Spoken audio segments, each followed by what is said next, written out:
Folks, ready to go. Appreciate your patience. All right. So hi, everybody. I'm Lindsay and this is Amber. Obviously, we're from iMethods, but just kind of an overview and introduction. I graduated from FSU last year, so still feel like a new grad. I was a double major in social work and psychology, and obviously I'm not doing social work or psychology, I'm doing recruiting. So as we're going through like these tips too, I want you guys to keep in mind that, you know, don't be stressed about where you're going to go in life. Obviously there are people out there who know exactly what they're doing. Like if you're going into nursing school, you're going to be a nurse. That's not for everyone, and that's okay. Recruiting fell into my lap and stuff like that happens. And that's exactly what happened to me. So I've been with iMethods for going on 8 months. And I've absolutely fallen in love with the company and recruiting as a whole. And that's a little bit about me. Yeah, so I actually just started with iMethods in January. And before that, I was actually working on a college campus. So my alma mater is Southeastern University in Central Florida. And I graduated from there, got my undergrad in sports management, my master's in international community development, which one day I do hope to bring the two together. And I have a whole idea that I won't go into because that will take all your time that you don't want me to take. So, but I'm very passionate about what I went to school for, but I know that in time I'll get back to what I want to do. In the meantime, I actually heard of iMethods through a friend of mine who I've known since I was in middle school. And for me, it wasn't really the work that we do, it's the company itself. I know that your professor had touched on it. I really do agree with him, and I would say I'm biased, but I'm not. But we really do have a cool workplace, and it's to the likes of the fact that we are focused on what we're doing, but we also, our company cares about who we are as people and what our lives look like outside of our workplace. And so that's why coming and doing a presentation like this is like no problem for me at all, because I actually believe in what I'm telling you about. And we also want to be a help to you. So some of the things in here are going to be tips on how to best present yourselves and step into a workplace environment. I do want to ask though, how many of us in here have jobs outside of being a student? Because being a student is a full-time job. Nice. Awesome. And then how many of you guys have gone through like interview process, built up your resume, all of that stuff? Another question I have is like, how much of that stuff did you actually enjoy? Like the interview process, doing your resume, like who enjoyed that? Okay, one. You enjoyed it. And then I'm guessing the rest of us were kind of just like, I'm just doing it to get to point Z. Okay, cool. Well, that's good to know. If you do have any questions after we go through all of this, please ask them, because we want to be here to help you as much as possible. Or if you have any thoughts, share those as well. But we'll go ahead and get started. Yeah, we'll have time at the end for questions if you have any, but feel free to interrupt us too if you don't want to forget your question.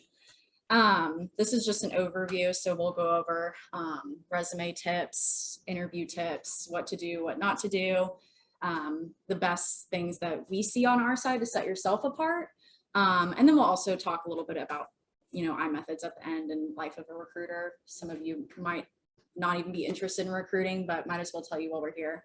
And hopefully some of this might sound redundant. Maybe I'm sure you've heard those things before, but I'm hoping it'll come across differently, since, I mean, all we do all day is interview people. So we're just trying to get you guys prepared. So looking at this, can anyone tell me which resume is like an absolute yes and which one's a hell no?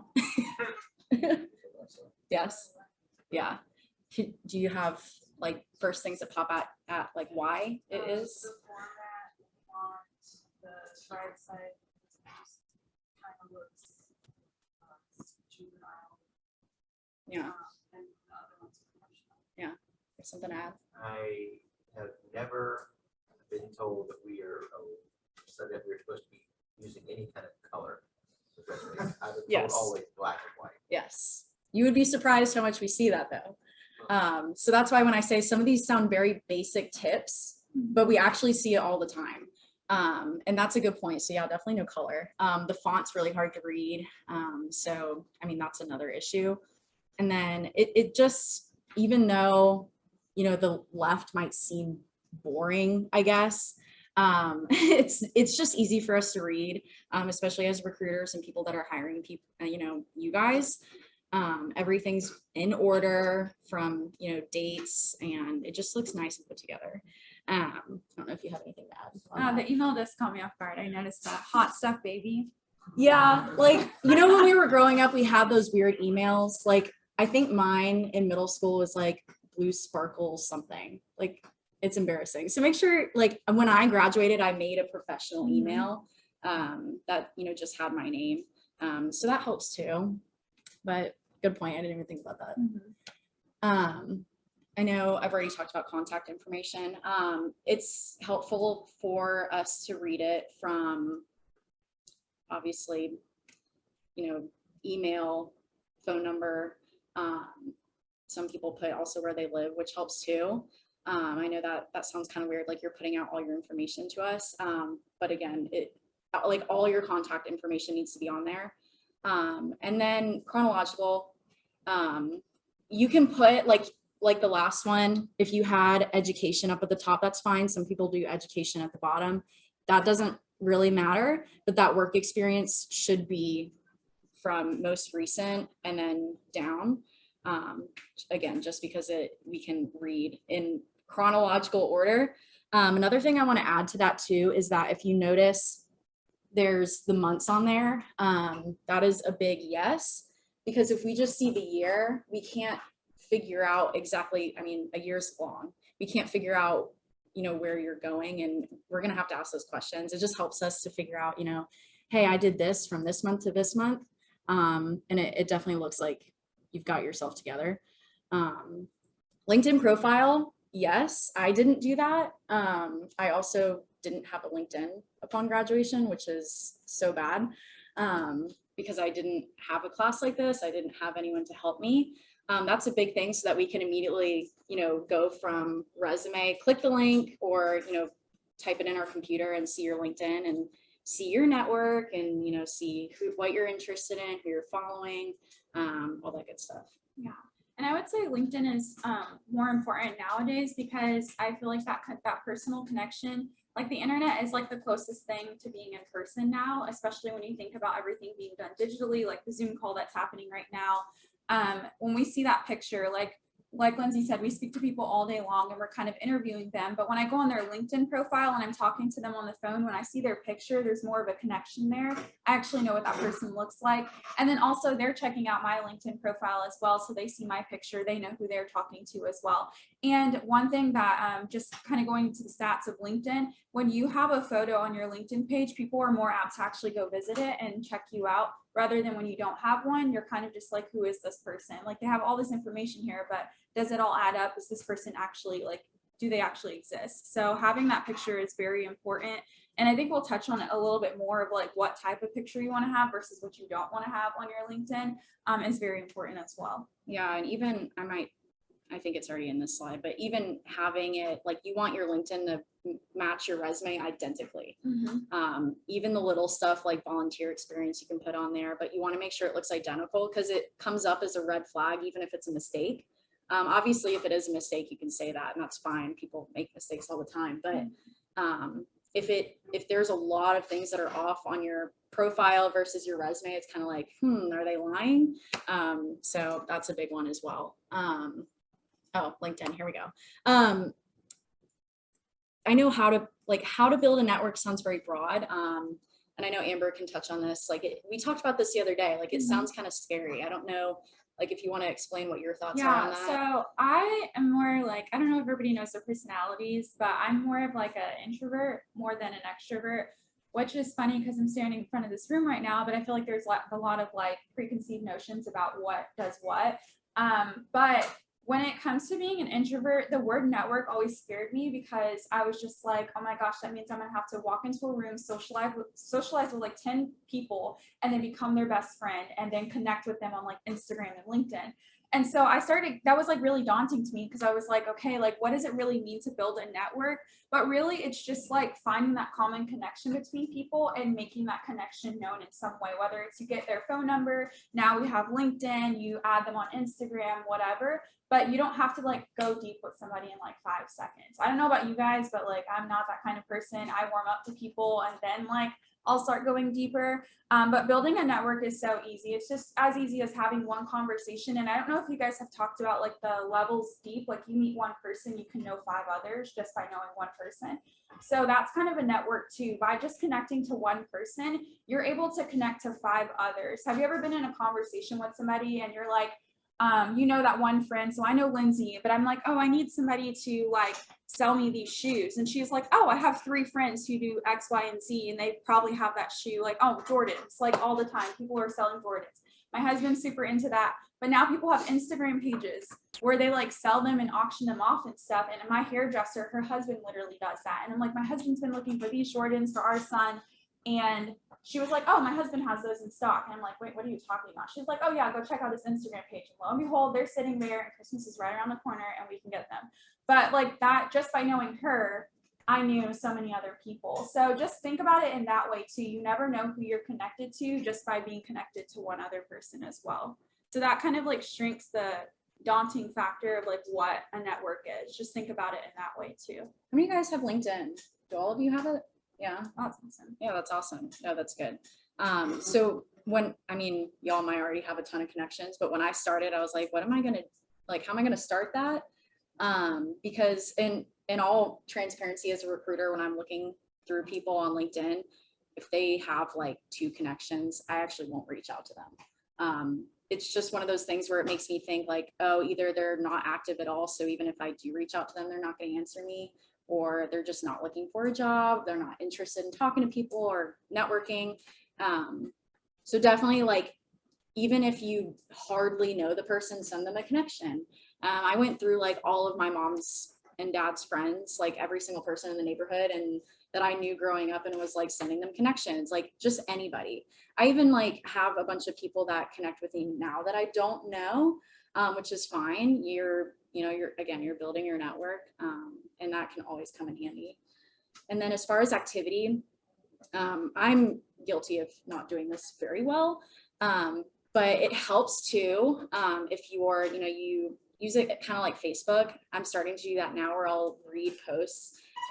I'll go through that for like an hour and get distracted, but just reading things and you're like, oh, that's awesome. I'm going to share it. I'm going to like it, or I'm going to comment on it, like on anything. If you're following, I don't know, Google because you're really interested in Google and they post something awesome, share it. Like even a little like goes a long way, and showing that you are active on LinkedIn also helps, employers look at it and see like, oh, they're serious about, establishing their network and things like that. Mm-hmm. College profile, that goes with what I said about matching it to your resume, making sure that everything's on there, exactly what you've done. Obviously don't put anything on there that's not true. That happens a lot, ironically, that I talk to someone and I'm like, oh, this doesn't make sense. Like, what's going on here? And they just like, oh, yeah, I don't know. I guess I just left it on there. If it's a mistake, that's fine. But just make sure it looks professional, and that goes with the headshot. I will say right now, no, like phone selfies. I see a lot of that. Like, that's fine, I guess, if you really enjoy that. Maybe you're into marketing, but like literally like pictures like this. Not super professional. I'm not saying that you should go and pay for a crazy fancy headshot. Like, I don't know, stand behind a white wall, have your mom take a picture of you in a nice shirt. That's it. Like, it's easy as that. Or maybe you took nice graduation pictures, like anything that's nice like that, but no selfies. It's just, yeah, it's a little weird. And kind of touching on activity too. I don't know if you guys know this, but from the recruiting standpoint, so LinkedIn has a whole other platform for recruiters. So it's anyone who's looking for employees. They do have a breakdown with most likely to respond. So your activity kind of factors into that. So if you're not really active on LinkedIn, it's going to group you in a category that says that, like, if this person, employer, was interested in you and messaged you, that you probably won't respond to them because of your activity that you have on LinkedIn. And I know that because on a daily basis, I'm actually on the recruiter side looking for people to fill different positions that we're hiring for. And that's where I go most often to make sure that I'm talking to people who are actually going to talk back. Because there are some people who will upload their resume on there and then they'll get off and then they'll check it every once in a while. But those people who are on it often and also checking it are the people that most likely are going to end up getting hired and filling positions for us. So that's just something to know.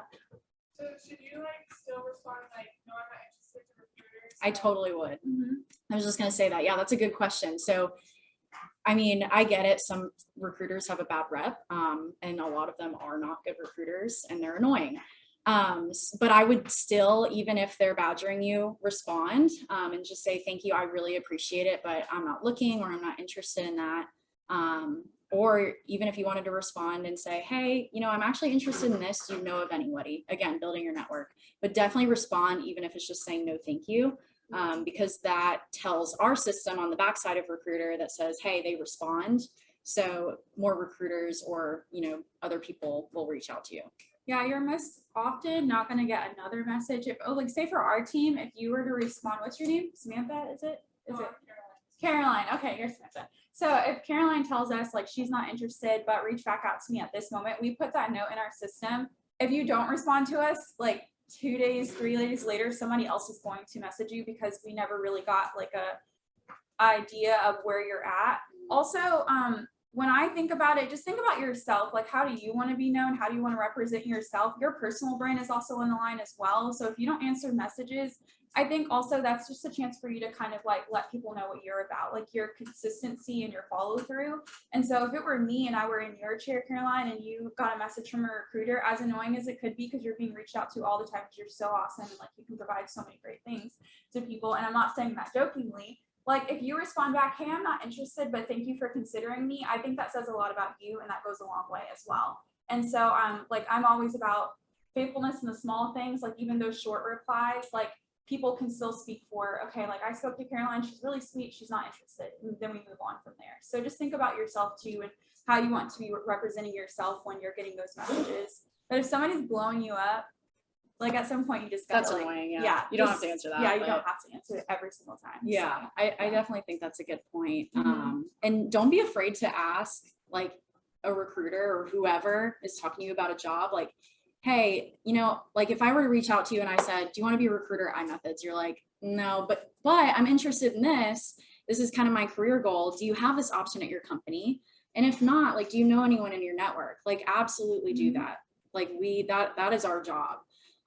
So don't be afraid to do that. You can find great connections, even if it's not at, you know, the company that the recruiter is working for. Yeah.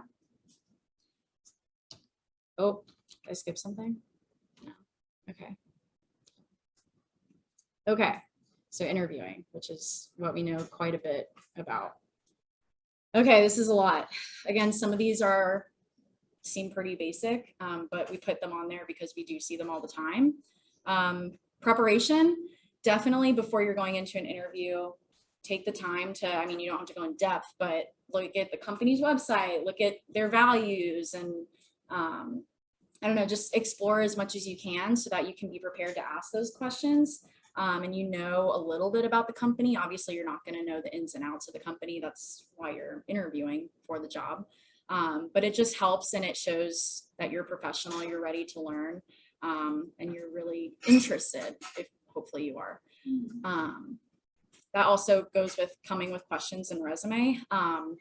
Typically, you know, like I have people come in when I'm interviewing them, they bring their resume and I don't use it because I print it out myself, but it still shows that, again, you're prepared. And then questions are huge. I mean, especially for iMethods, but I would think for other companies as well. Like, I'll be honest, for me, if a candidate comes in and they don't ask any questions, they're automatically a no for me. That sounds harsh, but it makes me wonder, like, have they really thought about this? Are they actually interested?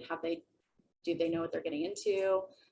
Things like that. So definitely no question is a dumb question. I know you hear that in school a lot.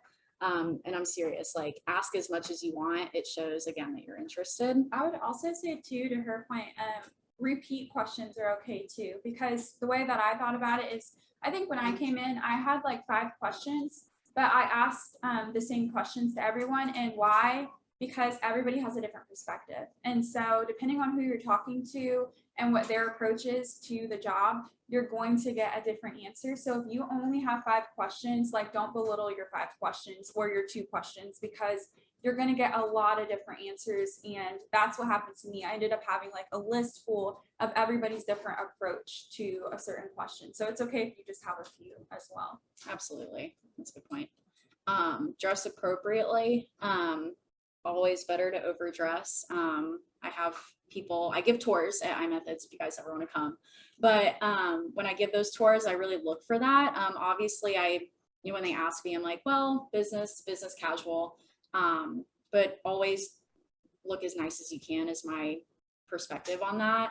Obviously, you don't need to go out and buy a nice suit. But I would say, try not to come in jeans. I've had someone come in leggings before. That was a shock. And a t-shirt. Definitely don't do that. I'm not saying dress like you're going to prom, but again, just appropriately, like you are going in for a full-on interview, even if it is just a tour or you're just talking on Zoom. Good eye contact. I see people come in that aren't confident in themselves. And so when I'm giving tours or I'm interviewing people, they're not directly looking at me. Be confident in yourself, like own what you've got. And I think that goes with eye contact. I have that on there. Confidence is key. Be yourself. Like when I interviewed Amber for a position, she talked about her being an ambivert, and that stuck out. Like she told me like little things about herself that I was like, I love this girl. Like, don't be a robot. Like, it's okay. Be yourself. I know you have to be professional, but those little things about you like go a long way, and it stuck out to me about Amber. And so here she is now at iMethods. Carry yourself as a young professional. We talked about this the other day about how we as a young society have a lot of slang. Try to refrain from that. I know it's hard. We do it every day. But when you're going in for an interview, even if you're interviewing with me and I'm close to the same age as you guys, probably the same age, still try and be as professional as you can. Yeah, we tend to also approach things like, I say we because I mean not everybody's like that, but sometimes like people are a little bit more casual than they should be. I feel like the professionalism is like slowly going out of the window, or it's being redefined. And so I would just be, it all comes down to just being aware of what room you're in. Like a lot of times when you're speaking to people, you're going to present yourself according to the audience that you're with today. So like even me and Lindsay were like, what do we wear today?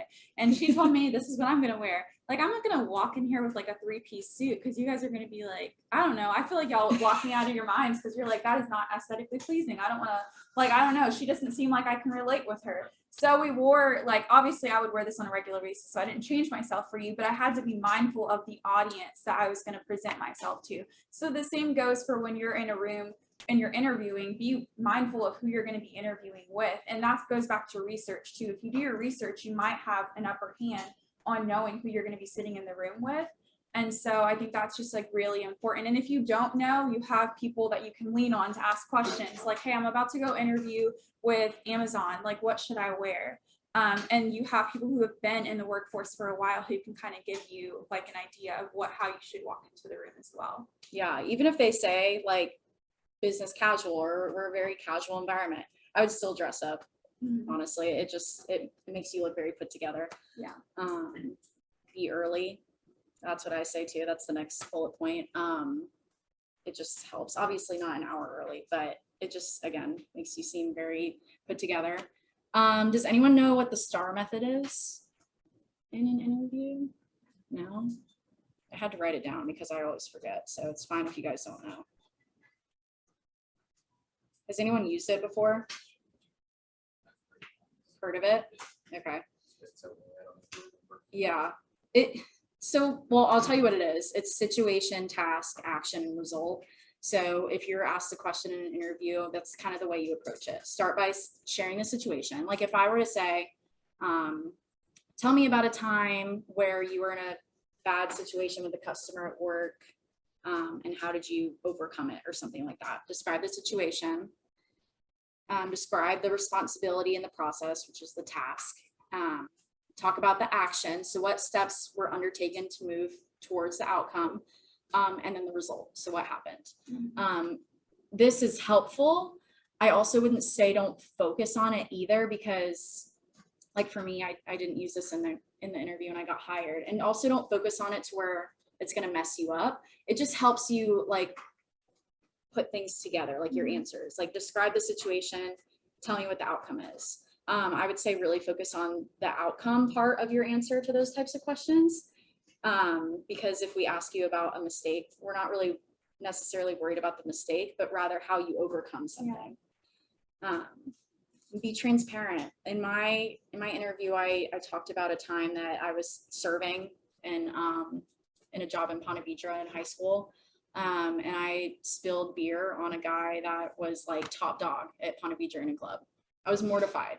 And I told them about it. And I was like, I messed up, but this is how I overcame it, blah, blah, blah. That's what's important, the ending. But don't be afraid to tell your mistakes. It's telling, and that you're very transparent. And we're just really focused on how you changed it at the end of the day. But with that being said, this is also important. Never end an answer to a question on a negative note. That could go with those types of questions. Like when I say, oh, I spilled beer on this guy, or, oh, I really messed up in my recruiting position. I did this wrong. Always talk about, oh, I learned this lesson. I ended up doing this for the customer. Always answer it on a good note about what you learned. And that goes with talking about, like, if you're leaving a job, or like, don't talk that's on the next slide, but don't talk negatively about your past employers. Even if you're leaving a position or you're looking for something new because maybe you didn't like the culture at your job, that's fine, but end it on like a good way, like saying, well, the culture wasn't the best, but you know, I really learned a lot. It was overall a great experience. Even if personally you were like, no, I absolutely hated it. Always end things on a good note. But even those negative work environments can teach you what you want in your next one. So like when I walked into iMethods, I remember like a couple days, and I had, after every job, I always create a list of what I learned, what I didn't like, what I did like. And it's really cool because when I looked at my list for my last job walking into this one, I noticed that because I set that in mind and I set that intention for myself, when I opened up that list, iMethods had matched a lot of what I did want in a company. And it also showed me a lot of things I didn't want that didn't exist in this work environment. So that's important too. And that gives you a genuine like answer when you're saying like, it wasn't that great of a work environment, but I did learn a lot. You did. You learned what you didn't want. You learned what you want for the future. And you also, I think you always have an opportunity to learn how you want to be as a boss, as an employee, as a colleague. Like you're learning all of those things, but you really have to take the time to sit down and reflect on that as well. Yep. So Absolutely. And we kind of already talked about that. Bring a copy of your resume. I already put that in there, and something to write with. Yes. How would an interview differ from one with a recruiter and one with like a manager? That's a good question. From our point of view at iMethods, we, like for me as a recruiter, I'm in every single interview step, but companies differ. So that's where it's difficult. Typically though, when a recruiter reaches out to you and they talk to you on the phone, we call it a pre-screen, but it's like a small phone interview, like maybe 30 minutes max. That's very just going quickly over your resume and your background, seeing if one, you are interested, and two, the recruiter is like, hey, you're a good fit. Let's move you actually into the whole process. So that's very quick and just very surface level and more casual. And then typically they'll bring you into the, like for us, we have a big behavioral interview stage. It's like an hour and a half long. And I sit in that panel too, but it's with hiring managers and whoever you would report to, like if you were in the recruiting seat. Those typically are more, they'll still go over your resume, so it might be redundant, but it'll be more in depth, like asking you specific questions about a specific job, and just do not so much surface level. I was also going to say too, from the side that I'm on, I recruit for people who are outside of us. So we work with hospital sites across the United States. And so say we're working with one of our clients, we have about the same information that the client would have. But of course, so to kind of answer your question about what's the difference, I'm a little bit more small scale with just seeing like what are those fundamental things that they have to be able to do the job. When you actually get to the interview with a client, you are actually talking to them in depth about the projects that they're going through, the skill sets, and how everything that I asked you about is going to play into the work environment that you're going into. So like they're taking more of a deep dive with you into what you're actually going to be doing, and they're qualifying you even more as a potential employee. So like there's that slight difference there. But like with the recruiter, we have that same information, but of course we're not the hiring manager, so we can't go as deep as them. They'll do those but- behavioral questions as well that I Yeah. talked about. Like Mhm. in a 30-minute interview with a recruiter, they're not going to be like, tell me about a time, like a situational question. Tell me about a time that you made a mistake or did this, whatever. Recruiters won't do that. So that's when you'll hear those questions with hiring managers. It's just more in depth. Yeah. Yes. You say bring something to write with, what about something to write on? Yes, that too. Yes, absolutely. Good point. Yes. Yeah. And I like seeing that. Of course, not a lot of people write things down during the interview, but I think it, you know, if there's a question that was answered at the end of the interview and it was something important that you want to remember that stuck out, you absolutely write it down. Don't be afraid to do that. It actually looks good. Don't worry about, you know, taking up time in the interview. Again, it's one of those things that it shows that you're serious about it. So yeah. How are you supposed to answer a question? Why are you leaving your current position? Yeah, because recruiters will ask that. I ask that for every position. So it depends. So like, for example, if you're talking about a bad work environment, because that is a big thing for a lot of people, it's hard to find. So if that's your reason, I personally would word it as, let's say, you know, I didn't fit in with the culture, or like just don't like scratch the surface on it. Don't go into depth. Don't say like, you know, my hiring manager was awful. He did this, this, and this. You don't need to tell me that much. Like just scratch the surface. You know, it didn't feel right. I didn't love the way they focus on their customers. And I'm really just looking for blah, blah, blah. Like, again, make it more positive at the end. Maybe it wasn't a good fit for you though, as far as the actual position itself. And that's okay to talk at length about. Like, you're looking for a home. So if, you know, maybe I could say recruiting is not for me anymore. I don't like it because of this. I did learn a lot and here's what I'm looking for. Does that answer your question? Okay. Is there another question? Yes.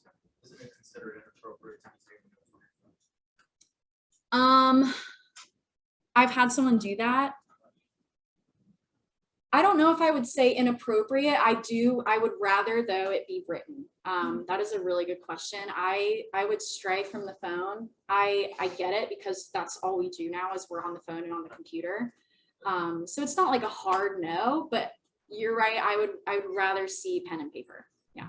And I think you can ask that question before you go into the interview. Yeah, like, absolutely. If you want to, or if you do have your phone, just preface before you're over there typing away, like, hey, I'm actually taking notes. Do you mind Yes. if I use my phone? And then just go from there. Yeah, that too. This is more going back to LinkedIn, but is it appropriate for us to direct message recruiters themselves? Because I know like there's recruiters that reach out to different campuses and they may not reach out to us. Yeah. So, Absolutely. Because in our database, when we're on LinkedIn Recruiter and typing in a bunch of different things, we're not going to see every single person that fits the qualification. So, and we might skip over you and you might be a great fit. So absolutely take the initiative.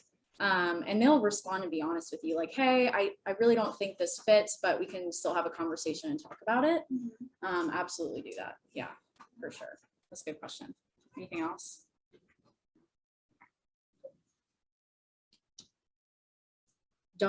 We talked about some of this. Don't speak poorly about your current or past employers, no matter how bad it is. I know that sounds like you're not telling the truth, but it looks like, to put this in easy terms, like you're a negative person, and maybe it comes across sometimes as like, if you speak poorly about every employer you've had, even if they all are horrible, it looks like you're hard to work with, if that makes sense. And you might not be. So just, again, hardly touch the surface about why you didn't like it, but turn it into something positive at the end, 100%. Don't ramble. I do that all the time, but I know it's hard. But yeah, that's a given. Don't falsify information. Be as transparent as you can. It goes a long way. And then compensation and benefits. This is a difficult one to talk about because it's different for every person. As far as me as a recruiter, even though we're only talking about 30 minutes, I actually do like to ask the question because I don't want to waste your time if that's something that you're not interested in. Because money is important. People say it's not, but I also wouldn't make it seem like it's your main purpose for looking for a certain job. So my I would say in that first interview, that's very brief. And you're just kind of trying to figure things out with a recruiter, whoever it may be. I would not bring that up. If they bring it up, that's fine. Talk about it. Be completely open about it. But in that first 30-minute conversation that you're just briefly talking about your resume, I would not bring it up. Just because it comes off as, you know, I'm only in it for the money. Someone might tell you different because it's just hard. It's a hard conversation to have. I don't know. But every employer is different too. Yes. So But if you have multiple interviews with different companies and one's offering a little bit more, Yeah. one's offering a little bit less, are you able to negotiate that from the standpoint of, hey, I have a job offer over here? Yep. Absolutely. And I didn't know that coming to iMethods. Well, iMethods is paying me well. That's not what I'm saying. But like, I didn't know that you could negotiate. My friend Mallory, who came to this class last time, she negotiated with iMethods and said, you know, I'm making a move to the state. I need more money. And he was like, oh, okay, that's fine. Like, what? yeah. Like, I didn't know it was that easy. I mean, the worst thing they're going to say is no. And if obviously, you know, if you've got different offers on the table, definitely say that, like, hey, just so you know, you could even say that at the beginning of the process, just so you know, I'm interviewing at this place and this place. I'm in the middle of the interview stage, just so you know. And you can let them know how much they're offering you. You could wait till the very end just to kind of battle that out, but absolutely negotiate if you are comfortable. You don't have to, like I didn't. But if you think that you're worth more, absolutely open that up to the table. Yeah. I would just be mindful of the way you do it too. And I would have your stuff together, like, be like willing to kind of explain a little bit, like with Mallory and her negotiating the fact that she was making a move. That shows them that, okay, like she is going to have to compensate for that whole move down here, all the things that go into moving, finding a place, all of that. So just have that together, because there are some people who'd be like, yeah, I just need the money. And that's it. And you're just like, but like, what do you need it for? Because they're like, companies are not just like throwing out money left and right. So when you come with your stuff together and you're telling them, this is why, this is what I'm looking at, these are who I'm negotiating with, it makes you seem like you have your ducks in a row as well. So yeah, but It's always a tough Well, conversation. and I'll say, not to make it about myself, but I'm in a pickle because I'm working as an intern right now. It's gonna turn full time after I graduate. Yeah. But then it's gonna rate the base could range between 40 to 60 grand. yeah.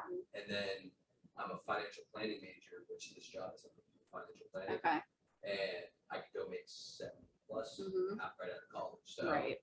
that's the thing. Like I don't want to approach this company and be like, hey, you graduate financial planning, could be making this, but I could use that as kind of. You could. Yeah. Yeah. You could definitely say, you know, and if you love that company that you're currently at, you could just say, hey, I really like this fit. And you just explain your situation. You know, I could be making more, but I really like where I'm at. Is there any way that we can kind of, you know, Or what's the raise it? possibility What's the, of it? yeah. Yeah.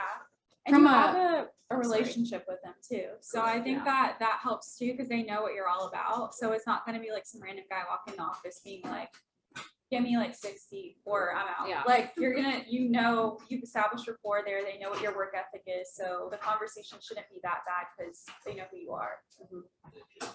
Yeah, absolutely. I forgot what I was gonna say, but it's fine. Okay. That's okay. I added this in because I realized that a lot of interviews are on Zoom now. So as I've interviewed people recently with really bad camera quality, it actually is kind of a big deal.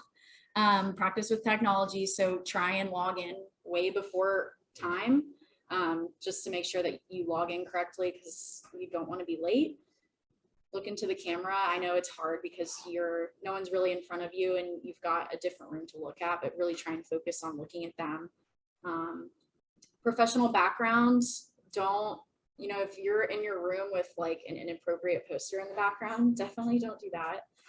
Try and go into a space that doesn't have much in the background, or with the Zoom has the, you know, you can put the backdrop. I don't know what it's called. You can Different blur background, it, or you you can can blur put different it. backgrounds. That helps a lot too. No, like Star Trek or Yeah. anything like that. Like Yeah. something blank. well-lit room, make sure that we can see you. That sounds pretty simple, but I've seen a lot of poorly lit rooms. Do not disturb, so you're not distracted. Put away pets. I've seen a lot of pets just hanging out, cats walking across the computer. Try not to do that. I know you can't help it, but it's just one of those things. It's a distraction. Still dress professionally, even though you're not in person. You have your resume pulled up, that helps. I do. And that's the other thing. If you're bringing your resume to an interview too, that's fine if you look at it. You know, they ask you a question, and if you want to look at your resume, that's fine, just to make sure it matches up with what they're saying. That's fine. Because if you're questioning like, well, did I do that in September? It doesn't sound very good. Well, yeah, I think it was September. I'm not really sure. Like, you can have your resume right next to you to make sure that you're saying exactly what's correct. So don't be afraid to do that.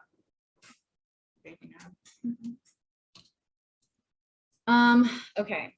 So I put sell yourself on there. Obviously don't be salesy. Like if you think of a car salesman, like don't be like that and cocky, but be confident in yourself and your soft skills. Like as you graduate, it's hard because you don't have that much experience, which is fine. Like for me as a recruiter, I don't really care if you've been a recruiter. Like for Amber, I was like, well, look at all of these things she has to offer, even though she's never been a recruiter, and be confident in that. I had a really great candidate come in, but at the interview, she was just very quiet, wasn't very confident in her abilities. And so my hiring manager was like, we just can't hire her because, you know, it's a little worrisome. So definitely sell yourself without being cocky. We already talked about show your personality. Yes.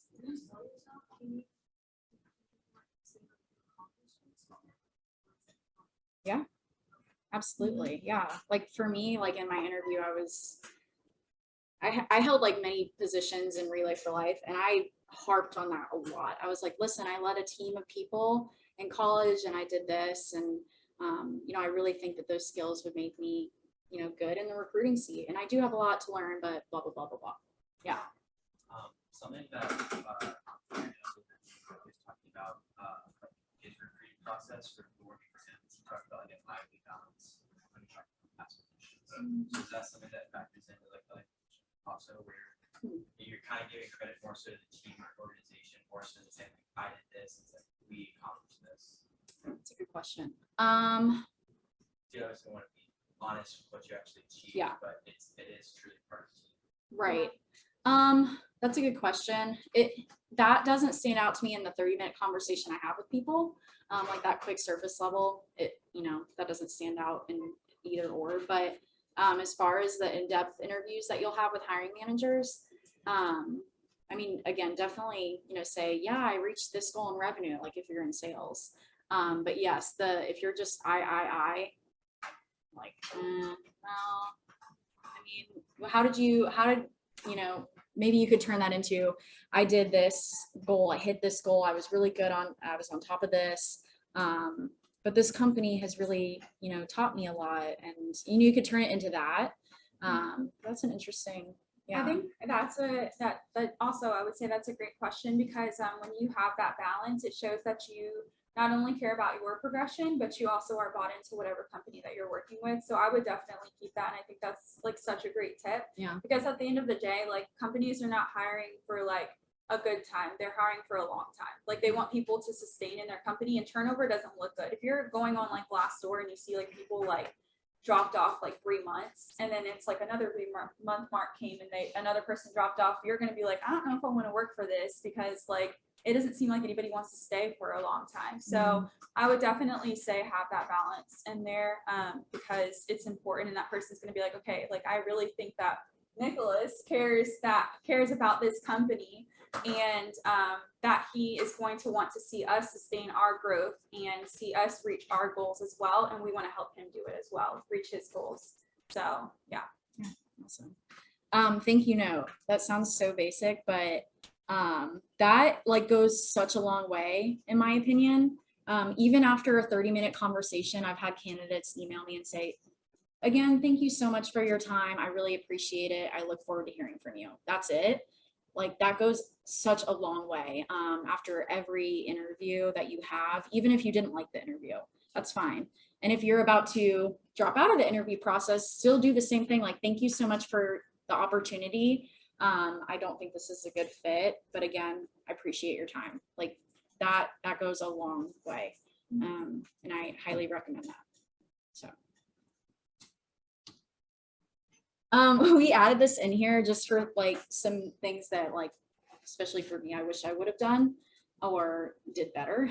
Internships, yes. I did one upon graduation and now I'm not a social worker because I was like, wow, I can't do this. So definitely try and do that at your time here so you can figure out what you like and what you don't like. I think that's huge. And then campus resources, career fairs, career centers. I didn't use that at FSU and that is so dumb. Like it's free. Like definitely use it as much as you can. It helps you a lot. Yeah.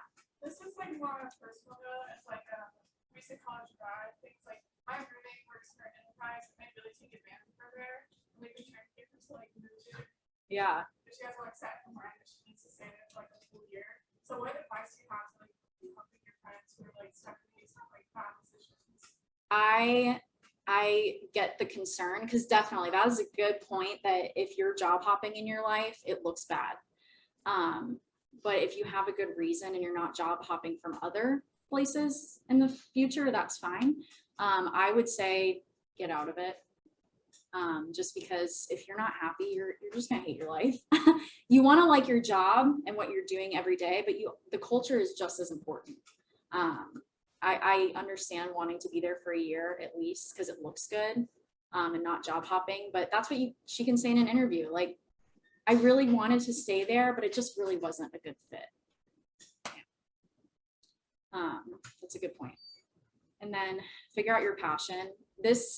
When you're graduating, some of you might already know, I had to figure that out. Like my passion is I love working with people, helping people. And that's how I found recruiting. If you're like, I don't know what the heck I'm going to do, don't focus on like, I want to be a doctor or try and find a specific career path. Start at what do you like doing? What is your passion? That's how I found recruiting because I get to help people find their home and their position that they love. So start small, don't graduate and be like, oh my gosh, I have to find one specific position. Definitely does not work like that. And there's so many different options out there. So find what you truly love to do every day. Yeah, we kind of talked about this one because like your position might change and your career might even change over time, but what you're passionate about usually sticks with you. So if you're passionate about people, your community, like you can find that in other places and it may not necessarily be the career path that you thought you would be on. Like I personally, like I love higher education and I actually worked in higher education before I was a recruiter. Would I go back to it 100% at some point? But in this job, I can still do a lot of the things that I'm passionate about, even though it's not in the same sphere that I was in before. And I think that also goes into getting involved in your community, which we put on here. One of the best things I got as a tip from one of my advisors, and he's like still a mentor to me to this day, was yes, you're at UNF, but like get to know Jacksonville, get to know the city outside of your campus, because when you leave UNF, like you're still going to have some connections, but then if you can root yourself in the outside community as well, those connections are going to go a long way as well. So getting involved in your community is so important. And I don't regret it because I got so many different opportunities by just being involved outside of my university. Yeah, absolutely. What time is this class on? Now? Okay. Well, So you have all the time. a little bit about iMethods now. We'll just touch this very surface level, but we're a healthcare IT consulting and recruiting staffing firm. So comprised of all recruiters, salespeople. We obviously have support staff like an HR department, finance, marketing, but that's what we do. We work with hospitals all around the country and staffing their needs. So I don't know if you want to talk a little bit about it. Yeah, so on my side, we work with different hospitals. So some of them are like Emory or Baptist. We also work with hospitals on like the West Coast as well and Central. So what we do is we work side by side with their HR or their hiring managers, and we figure out what positions they have that are in need. And then we kind of like qualify those, which is like getting what the need of that position is, the pay, all of that stuff. And then we go out on a sprint looking for those people to fill these roles. But we're not just looking for anyone, we're looking for like the right people. And so that's what we do on a daily basis, having a lot of conversations with people. I would say this job definitely teaches you how to have hard conversations, because you have to kind of like go deep with people, and they're asking you some real questions like pay or different things like that. And so you have to be able to have like a well-balanced conversation, but you also have to have that confidence to present yourself, because some people will be like, listen, before I get on the phone, I need to know like how much you're going to pay me. I need to know this. I need to know the client. I need to know if I need to move. I need to know this. And you're just like, yeah, you're going to get that when you get on the phone with me. And so you have to kind of stand up in that way and like set like the precedence for when you're getting on the phone, because you're talking to like professionals from like our age all the way to like they've been in the field for like 30 plus years. So it's really cool because you meet so many different people. Like I now have a relationship with a pharmacist who he's also a racer too. So he races legend cars in like Las Vegas and North Carolina. And I think it's the coolest thing ever. But I would have known this guy if I wasn't like out there looking to help one of the hospitals that were in need. So that was really cool. So, well, we also have a nonprofit foundation. Sorry, I'm going really quick over this. We do a lot of community work if that interests you, working with Wilson Children's Hospital, City Rescue Mission, a bunch of other organizations. And then this is kind of like our community, lots of fun things that we do. That's me in the little Scooby-Doo thing. I made that by hand. Yeah, I know. We all dressed up for Halloween. We always have a contest. There's a picture up there where we were in downtown St. Augustine for our Q4 meeting last year. We do a lot of fun things together, whether that's working with our nonprofit or just having fun. We're a very work hard, play hard type of environment. These are on our website, but if your word of advice, if when you're looking for a company that you want to be with long term, look at their core values, see if they resonate with you.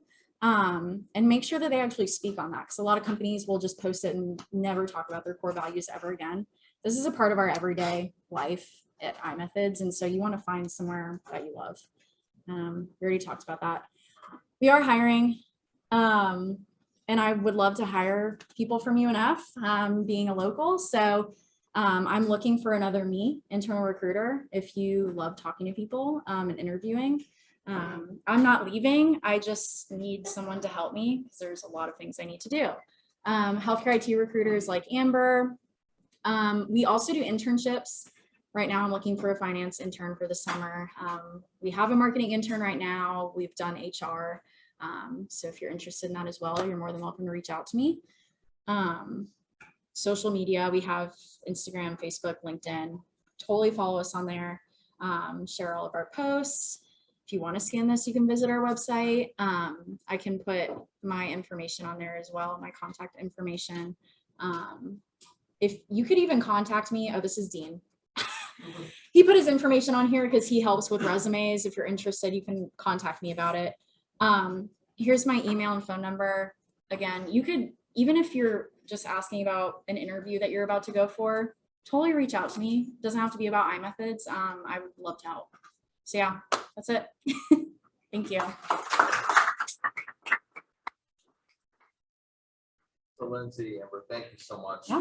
That was amazing.